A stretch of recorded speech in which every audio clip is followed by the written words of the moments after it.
Okay, this is my second reading evidence story on Indigo Blood Witch. His name is Brett.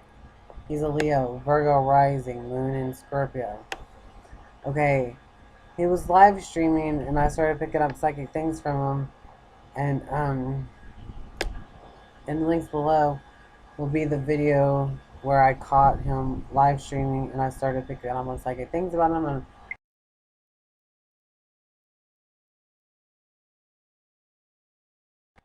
a two sons, that was right. And his first son has the brownish reddish color to it, and the second son has the same color as his hair, like the darker brown, and or blackish, kind of. The second kid, and that his girlfriend, who was the mother, had reddish brown hair, and that they used to go swim. That they had a swimming pool and they would swim a lot, and that was true, and that was all true. And then I picked up on that he had a suit and tie kind of job, that he had to wear a suit and tie, and he looked just like what Veronica said, that he looks like Tony Curtis. And she thought that Tony Curtis was a beautiful looking man. And she asked me if I thought that he looked like him, and I was like, oh yeah, I agree, he does look like Tommy Curtis.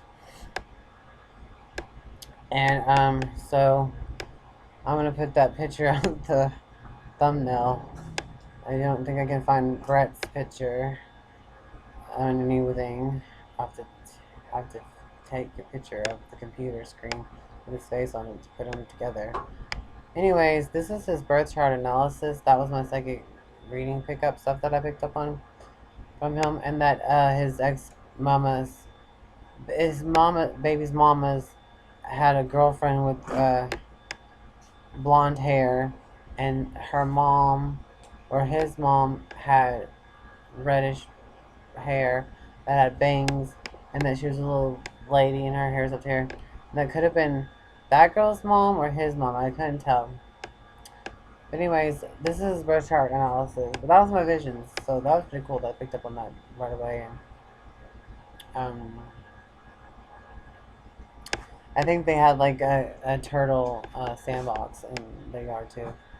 But anyways, here is his birth chart. He's a Leo, and it's in the 12th house, which is Leo. 12th house is ruled by Pisces. It rules the feet, and Leo rules the ego and the heart. And 12th house is insecurities and hidden talents. So he's lighting that up inside that atmosphere of the spirit, still energies. And so he might be a little more psychic, or thinking that he is. He's Virgo rising. That's how you come off, and that's how you look. So Tony Curtis is a Gemini, and this guy, I gave a second to him, giving a birth chart analysis review. He's a Virgo rising. That means you come off as perfect and perfectionist, and that he has a third house Libra. It means that you have pretty lips, and yeah, I agree that he does have pretty lips and pretty hands. He has pretty hands, even though he thinks that the glare from the light and the camera is his aura. It's still a glare aura, I guess. I mean, his hands are Libra, and his lips are Libra. And how he thinks and communicates, and what he writes, how he writes. His second house is Virgo, so he'd be a good accountant for people himself. And since he's Virgo rising, he would attract 7th house Pisces people. 7th house is ruled by Libra. His 7th house is in Pisces. He would attract all these druggy, delusional, over-spiritual, forgiving, unconditional, loving, weirdo people that just want to preach about spiritual sufferings and stuff like that. But secretly, he would be like this, but he would see all those Pisces from him, different from him, be like, ew, they're so different from me. They're a mess. I'm nothing like that. I'm Virgo rising. I'm a perfectionist. Perfect. That he is a criticizer inside the first house, which is ruled by Aries. I'm doing things without thinking. So the way he communicates as first value is Virgo. But his 10th house is in Taurus. He would have a beautiful public image where he's like stable, but in the fourth house is Scorpio, chaos.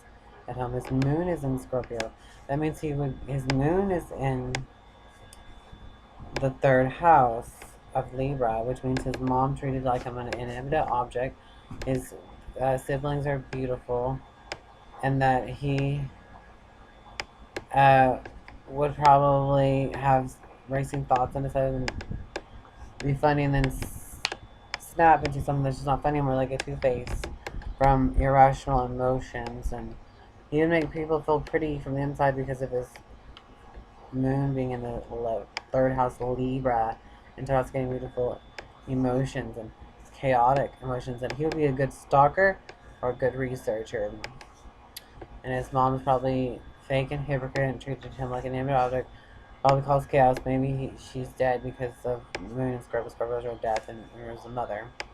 The fourth house was Scorpio too. A chaos at home where he becomes sexualized as he's younger, and he will be creepy at home and chaotic at home. But in the public's eye, he's all stable.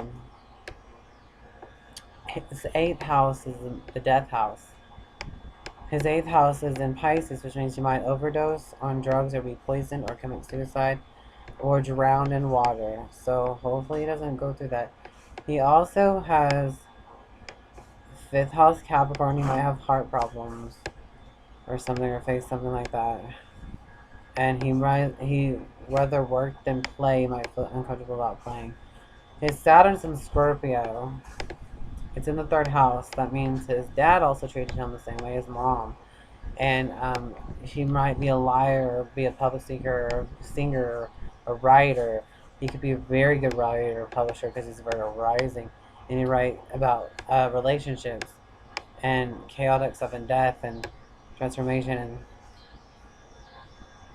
and intensely how he feels emotionally. So he might be like jealous, and people would say that because like, well, he feels a little bit jealous. It's like a whole lot jealous because it's an intense emotional roller coaster for his moon and Scorpio to be in. You know what I'm saying? The inner self. He's got Venus in Cancer. That's a warm, nourishing relationship of spoiling. He spoils the other person, and he's mothering nourishing to that other person.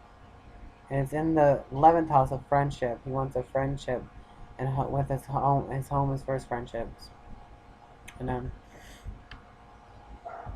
he's the mother of his friendship group and social media and stuff, or whatever, intimate, and because that's the social media house, 11th house, electricity. He spoils his mate and stuff. He welcomes them in and feeds them and everything like a mom. Okay, like his Mars is in Leo in the 12th house, which is his sexual expression and how he gets anger and his willpower. He might put all his willpower to get some unearned tension and spiritual stuff. I don't know. He might, when he gets mad, if someone like fucks with his ego or his pride, he'll do petty things when he gets mad to other people, or set up revenge and do petty things against them. His Lilith is in Taurus, the stubbornness people don't want to see, the side of Taurus that you don't want to see. See, Taurus is my favorite sign, but this is the sign of Taurus we don't want to be caught up in. Petty with money, accuse other people of things that aren't realistic. And that's in the